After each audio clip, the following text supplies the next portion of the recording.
Tapos na ang 1 week break-in ng ating Mio. At ngayon ang araw para ibalik natin ito sa market. Ganito ang proseso nila once na magpapakarga ka ng motor. Ido-double check nila yung ginawa nila sa motor mo. At ito na rin ang araw para itono ang ating panggilid. Sa mga naka-Mio dyan, ano bang set ng motor nyo? At ano bang setup nyo sa panggilid? Mula sa brand at tuning nyo ng CVT. Yung sa akin, ito tono pa lang. Kaya tara, samahan nyo ako mag-tuning ng panggilid. Sa torque drive lang tayo may problema. Bakit? Yung mga oil seal. Tabas din pala to oh. Tinabas. May epekto kaya? Yung epekto niya, yung sa sampa. Pero sa performance, wala naman. Wala lang pinagkaiba yun. Okay lang yan. Ano lang kailangan? So mas maganda dito kasi maganda i-stock lang siya. Replacement kasi siya Magpapalit na tayo ng torque drive at habang hinihintay, nag-check muna si Kevin sa head. At naisipan na rin namin magpalit ng tappet cover. Hindi ito plug and play, kailangan tong tabasin. Available din to sa kanila. Kasama sa pagbalik natin dito ang pagpapalit ng langis. Syempre, gamit natin S-Oil 7. Guys, nakabit na yung takip ng container. Alright. Pangas din pala tignan Pogi din no? Wow. Takip ng container. Yan, available yan dito sa mga architect. Tinatabasan nila yan, kaya pag bibili kayo, dito nyo nadalhin. Ito yung SP reading natin ng ilang araw lang.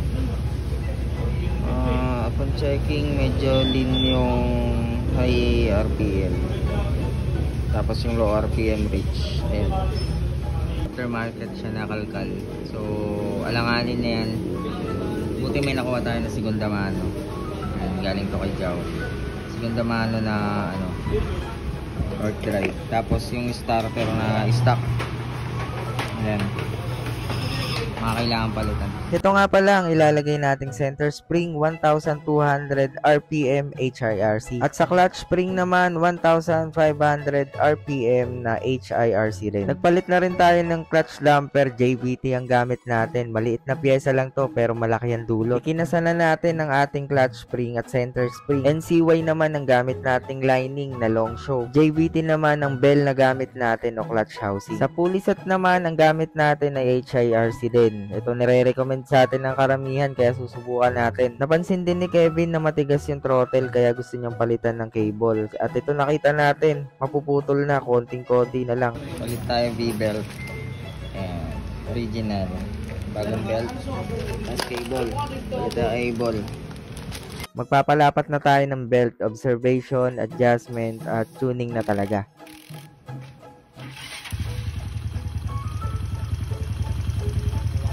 Kulang pa kaya mag-a-adjust tayo. Kailangan nating magdagdag ng washer para makuha natin yung stable na play ng belt. At ang pinaka-steady, smooth ay total of 3.5 mm.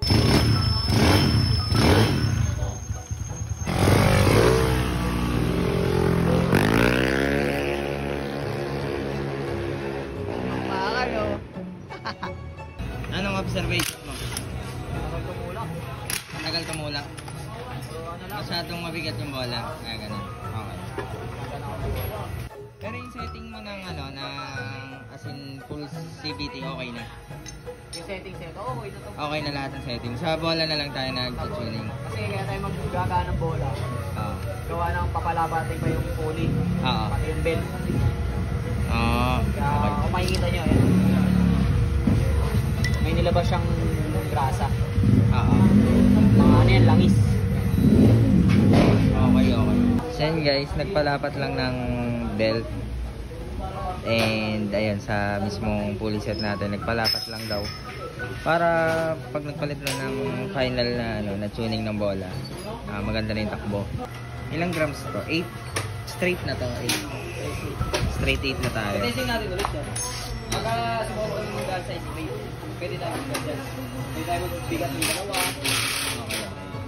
Tatlo. Sige. Swabe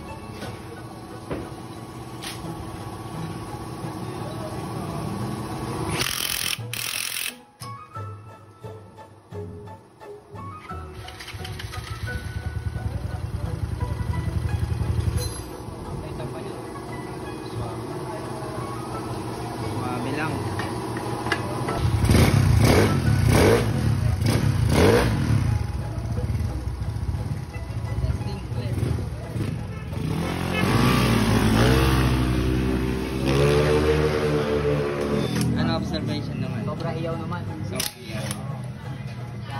Oo, bibigat. Yung combination ka, gano'n. Kasi nakakaya yung takbo niya.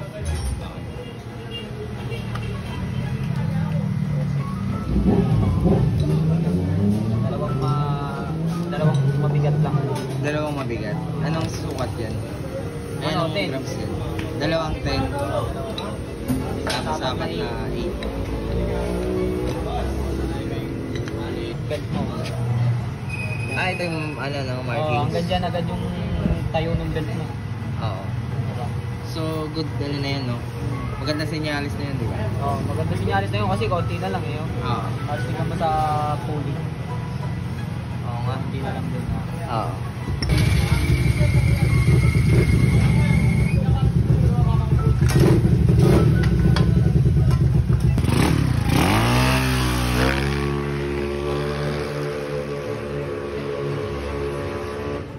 Tangina, mukhang dumudulo pa. Pwede na yata yun ah.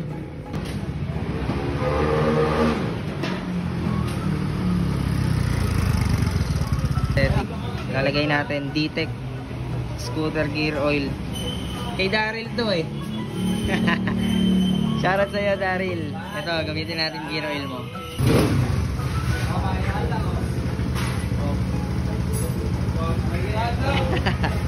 Ayun na naman silang tatlo.